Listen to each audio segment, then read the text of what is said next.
सुप्रभात बच्चों। आज हम समझेंगे वाच्य, जिन्हें इंग्लिश में वॉइस कहा जाता है। सबसे पहले जानते हैं वाच्य की परिभाषा। क्रिया का वह रूप जिससे यह पता चले कि वाक्य में कर्ता प्रधान है, कर्म प्रधान है या भाव प्रधान है, उसे हम वाच्य कहेंगे। सरल से शब्दों में मैं आपको बताऊंगी कि आपको वाक्य में क्या ढूंढना है। वाक्य में आप ढूंढोगे नेता। नेता कौन होता है? जो नेतृत्व करता है। वाक्य को कौन चला रहा है? आप उसे ढूंढोगे जिसके साथ क्रिया जुड़ी हुई हो। यदि वाक्य में नेता करता है तो वो कर्तृवाच्य होगा। कर्म नेता है जिससे क्रिया जुड़ी हो तो वह कर्मवाच्य होगा, और यदि भाव से क्रिया जुड़ी होगी तो वह भाववाच्य होगा। इन तीनों वाच्य, कर्तृ, कर्म और भाववाच्य को समझने से पहले हम और आसानी से सबसे पहले इनके पहचान के तरीके सीखते हैं। सबसे पहला तरीका पहचान का है क्रिया का आप लिंग, वचन, पुरुष। यदि कर्ता के अनुसार है, आप ये देखोगे तो वह कर्तृवाच्य होगा, और लिंग, वचन, कर्म के अनुसार देखोगे तो कर्मवाच्य होगा, और यदि वाक्य में आपको भाव की प्रधानता दिखाई दे तो वह भाववाच्य होगा। देखो, मोहन केले खाता है, ये एक उदाहरण है। मैंने आपको क्या कहा? आपने वाक्य में क्या देखना? लिंग और वचन। खाता है क्या है? क्रिया। क्रिया का लिंग क्या है? पुल्लिंग। वचन क्या है? एक वचन है। अब इस पूरे वाक्य में आप देखिए, मोहन जो है पुल्लिंग है और इसका वचन एक वचन है। मोहन खाता है। कर्ता और क्रिया आपस में जुड़े हुए हैं, इसलिए यह कर्तृवाच्य हुआ। दूसरा उदाहरण और देखिए, मोहन के द्वारा केले खाए जाते हैं। यहाँ जाते हैं क्रिया है और बहुवचन है। पूरे वाक्य के अंदर केले जो शब्द है यह बहुवचन है, और यह केले जो शब्द है यह क्रिया से जुड़ा हुआ है।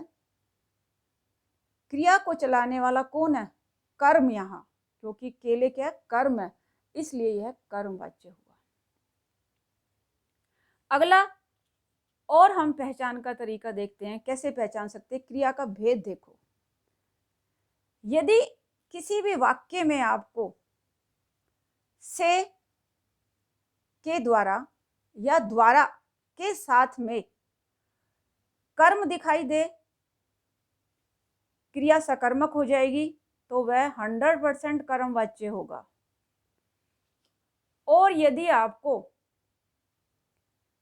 किसी वाक्य में से या के द्वारा के साथ में कर्म ना दिखाई दे, अकर्मक होगी क्रिया, तो 100% वह भाववाच्य होगा। थर्ड आप कैसे पहचानोगे? मैंने आपको पहले ही बता दिया कि से द्वारा और के द्वारा यदि आपको कर्ता के साथ दिखाई देते हैं तो या तो वो कर्मवाच्य होगा या भाववाच्य होगा। लेकिन आपको बता देती हूँ, कर्तृवाच्य वो हो ही नहीं सकता, क्योंकि कर्तृवाच्य में आपको ने दिखाई देगा और कर्मवाच्य में आपको कर्म दिखाई देगा, कर्म लगा होगा। जैसे राम के द्वारा खेल खेला गया, तो यहाँ पर खेल क्या है? कर्म है, तो इसलिए कर्मवाच्य हो गया। और भाववाच्य में भी आपको के द्वारा या से भी दिखाई देगा, लेकिन इसमें यहाँ देखिए कर्म नहीं है। मुझसे हंसा भी नहीं जाता, यहाँ कर्म नहीं है, 100% अकर्मक क्रिया होगी। ये पहचान है भाववाच्य की। तो ये मुझसे हंसा भी नहीं जाता, यह भाववाच्य हुआ।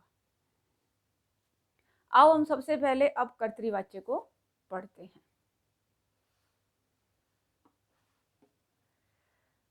कर्तृवाच्य को इंग्लिश में एक्टिव वॉइस कहा जाता है।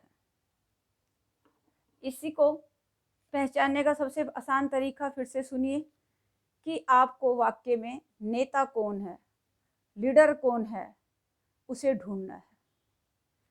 क्रिया का लिंग वचन कर्ता के लिंग पुरुष वचन के हिसाब से हो तो वह कर्तृवाच्य होगा।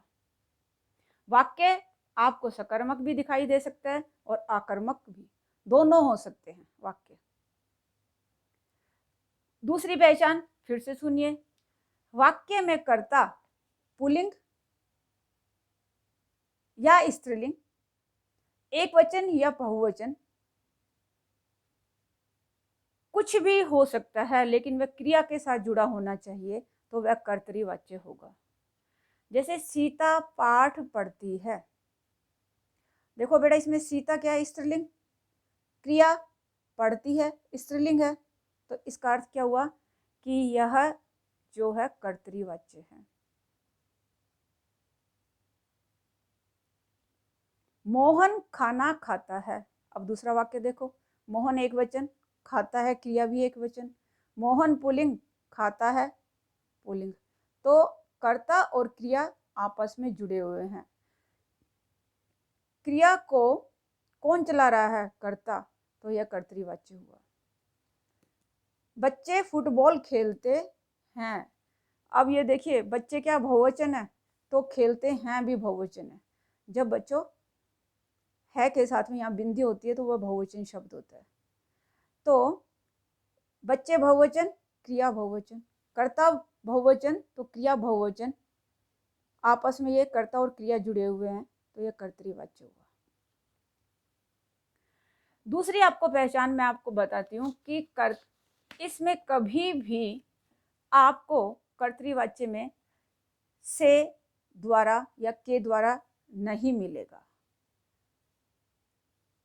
आपको या तो ने मिलेगा लगा हुआ या कर्ता और क्रिया का आपस में संबंध दिखाई देगा। इस सेंटेंस को देखिए, मैंने खाना खाया, सकर्मक क्रिया है, मैंने ने आ गया, खाया कर्तृवाच्य, सीता ने खाना पकाया,